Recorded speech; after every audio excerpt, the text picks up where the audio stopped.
It is the 2nd of April, 1945.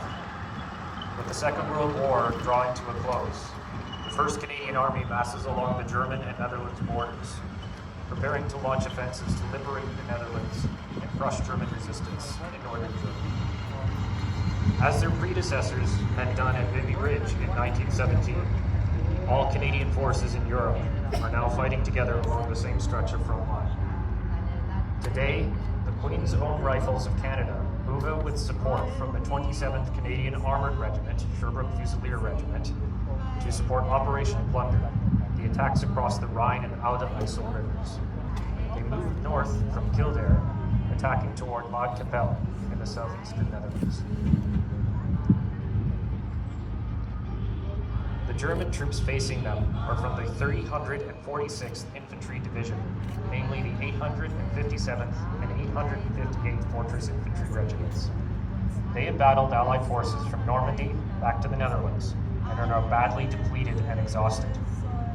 Much of their vehicles and equipment have been destroyed. They have increasingly had to rely on captured, obsolete, roughshod, and poorly made rifles, machine guns, and tanks to keep up the fight.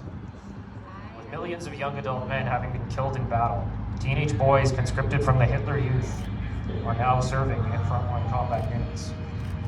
Often SS troops, fanatical as ever, make sure these underage troops follow their example to fight to the last, executing any Wehrmacht soldiers they suspect of desertion or lack of commitment to the Nazi cause. Their cruelty, evident both on the battlefield and the concentration camps they guarded, has earned the hatred of the German Wehrmacht troops, their Allied opponents, and civilian command. As Canadian troops negotiate the final vestiges of Nazi tyranny in the Netherlands, these young soldiers have a tough choice to make. Suffer the shame of surrender, but return home alive, or die fighting in fanatical pursuit of their Führer's ever-elusive final victory.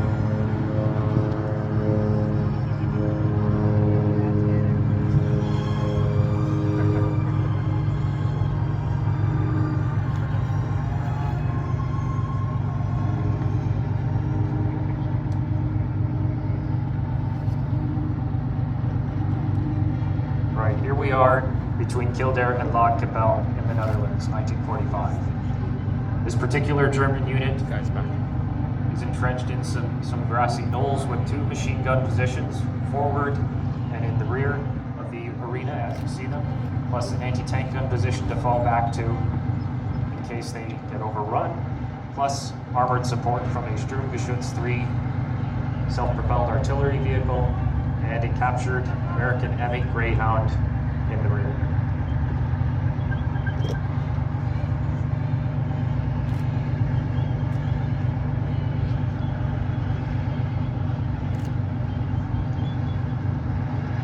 Now we notice coming from the right we have a couple of universal carriers of a reconnaissance unit coming forward to scout out the area ahead. Reconnaissance units worked ahead of the main force, usually with light vehicles that were quiet and easily maneuverable, like the universal carrier. Whatever they lacked in armor, they usually made up for in speed. In this case, the universal carrier could get up to 50 kilometers an hour behind you.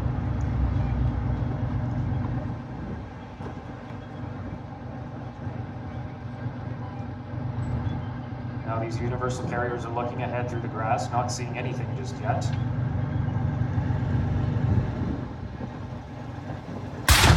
Oh, and the Greyhound spotted them, and they're being fired upon now.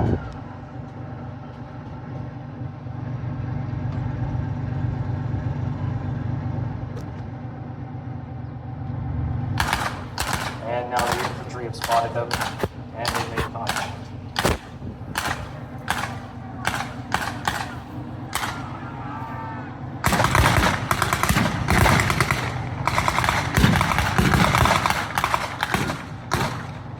Reconnaissance elements, being usually equipped with light vehicles, are not typically able to deal with even other armored vehicles comparable or slightly larger than them in size.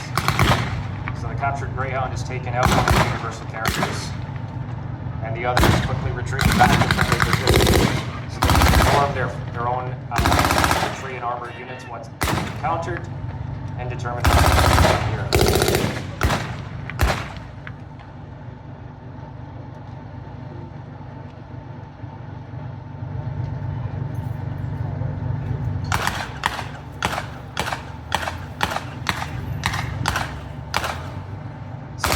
Despite one of the crew members of the Universal Carrier has survived, and they're still trying to fire away with a machine gun.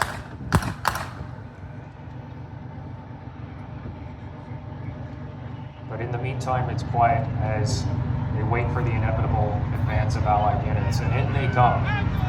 Sherman tanks leading the way. In this particular case, the Canadian troops in the Netherlands were largely using A4 Sherman, which is a certain version of Sherman with vertical volley spring suspension, the big sets of 6 double wheels, and an extended back end with a huge extra multi-bank engine for their power plant, which was actually 5 inline 6-cylinder engines, all recovered from the central crankshaft.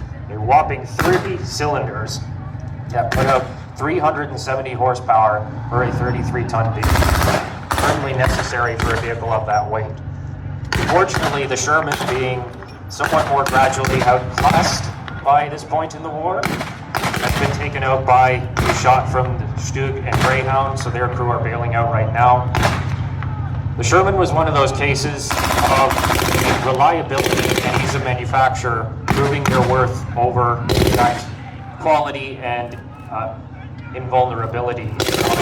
There were over 49,234 Shermans made during the conflict, used by US, Canadian, British, other French, Allied, and Soviet forces on almost all fronts of the conflict. By this point in the war, they've been upgraded and adept at dealing with some other German armored vehicles, with units in British and Canadian service receiving upgrades to the M4A4 with a pounder-made cannon that had a much higher muzzle velocity and made it more capable of dealing with more advanced German armor like the Panther and the tanks. Despite the loss of one, another Sherman is not far behind, coming up along the front edge of the arena to support.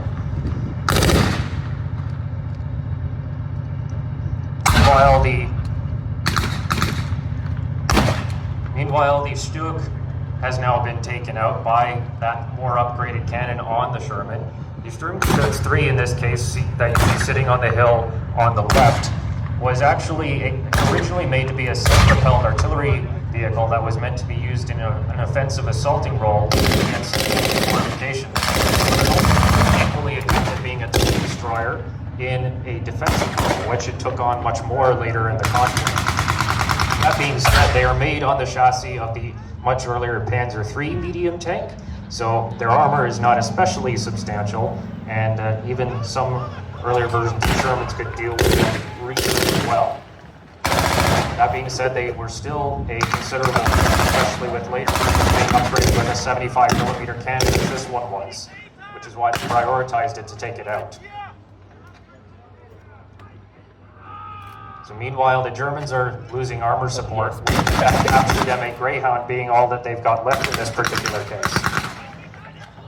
So the M8 Greyhound is actually an American armor made by Ford, and 885,23 units were made, and it's in all likelihood this one in particular was captured during the Battle of the Bulge the preceding winter, when Germany tried to retreat through in Allied lines, pushing toward the North Sea coast and recapture Antwerp in Belgium, and effectively cut off the British and American forces from each other.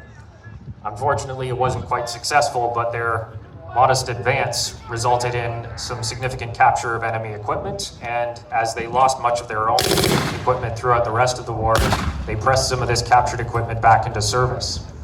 That being said, the M8 Greyhound only has a 37mm cannon, which at this point in the war is by no means substantial and not capable of dealing with the Sherman's armor at any substantial range.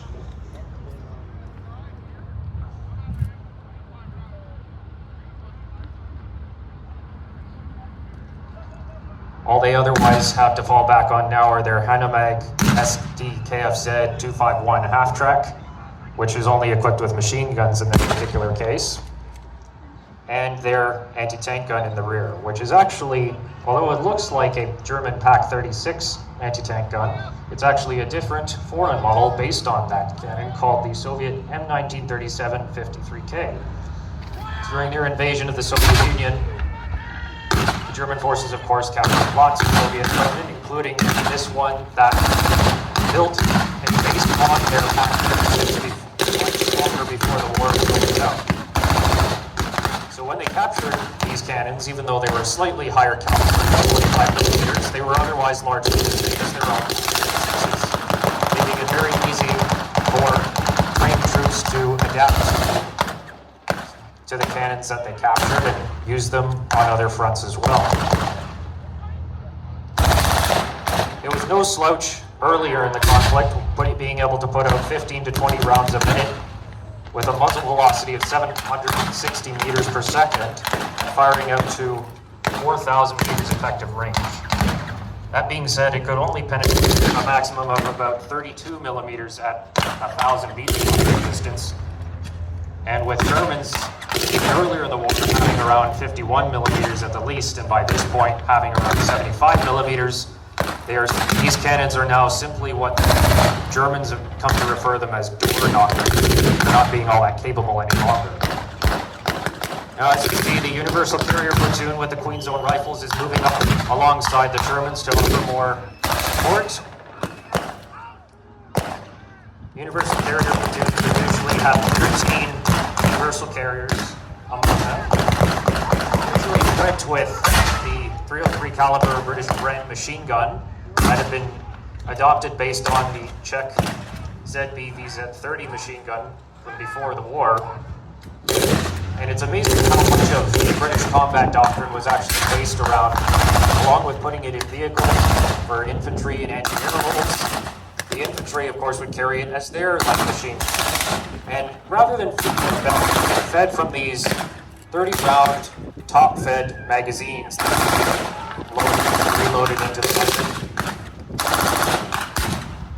And interestingly, every soldier actually carries pouches on their load-bearing equipment with spare magazines. So beyond the Bren gun crew itself, if they ran out of ammunition on their own person, they could just ask a comrade for their supply of Bren gun magazines, and they could carry on firing.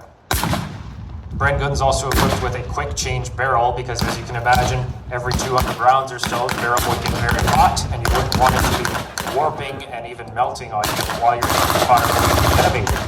So a simple locking switch on the left side of the Bren gun allows the barrel to be changed out in a few seconds, and then they receive the fire.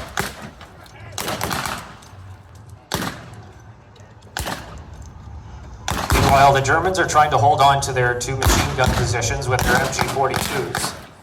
Their MG-34 and MG-42 machine guns were, in fact, some of the first general-purpose machine guns ever put into military service, and they also use the quick change barrel principle that the Bren gun later made use of as well. The MG-34 was mostly made of build parts, and although 900 rounds a minute, it would be kind of expensive and complicated to manufacture. So by the middle of the war in 1942, German industry comes out with the MG-42 instead, mostly made out of stamped parts, much quicker to manufacture, and even boasting a faster rate of fire, around 1,200 rounds a minute, earning it the nickname Hitler's Zipper or Hitler's Buzzsaw from Allied forces. On their own, or mounted on a Lafette gun carriage tripod, they could easily hold up Allied infantry units for hours without substantial armor support. So in that sense, the main threat that the tank is designed to overcome, always has, always will, is the machine gun. The machine gun bullets basically take that on.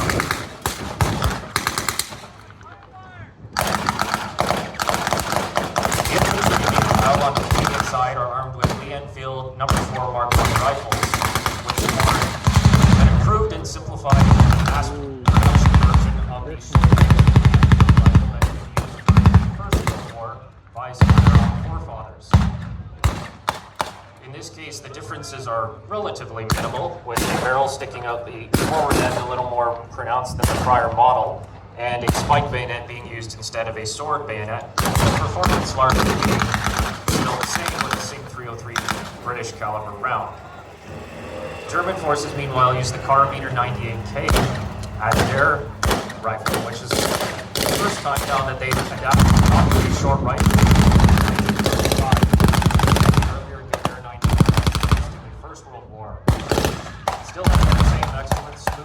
action, making it easy to operate and safe for its users.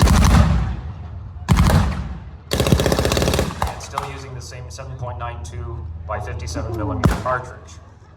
However, by this point in the war, along with the Carabiner 98K, you'll also see German soldiers holding the new Sturmgewehr 44 assault rifle, which is the first widely adopted and used assault rifle in a combat setting in history, although arguably there may have been prior weapon models that you could have considered a viable assault rifle.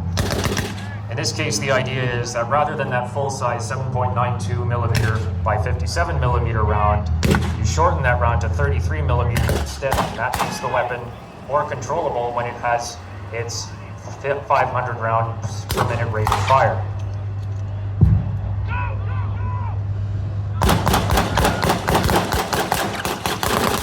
So as we see now, the Allied forces are charging on the Germans, bayonets fixed,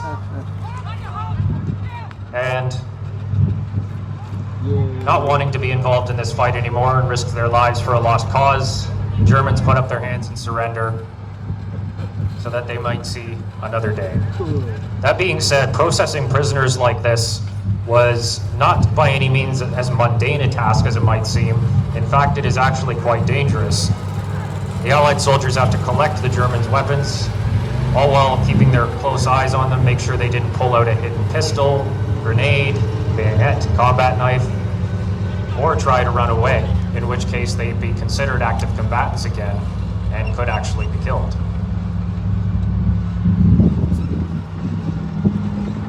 So the Allied supply column and artillery are moving up in support to consolidate their position. But in fact, they're not actually going to want to remain on this position for long, either returning back to their original positions or keep moving on ahead to the next objective. Because in this particular case, the German doctrine was such that artillery would often be quickly fired on recently vacated positions in an attempt to slow down the Allied advance.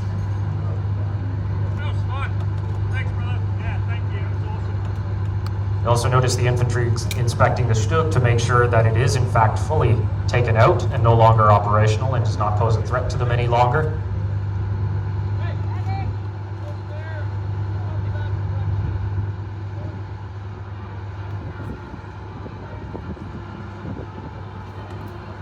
Victory music. Is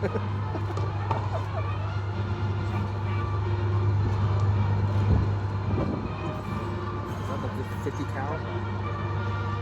Queen's Own Rifles and 27th Canadian Armoured Regiment, Sherbrooke Fusilier Regiment achieved their objectives today, but at significant cost, suffering 12 casualties.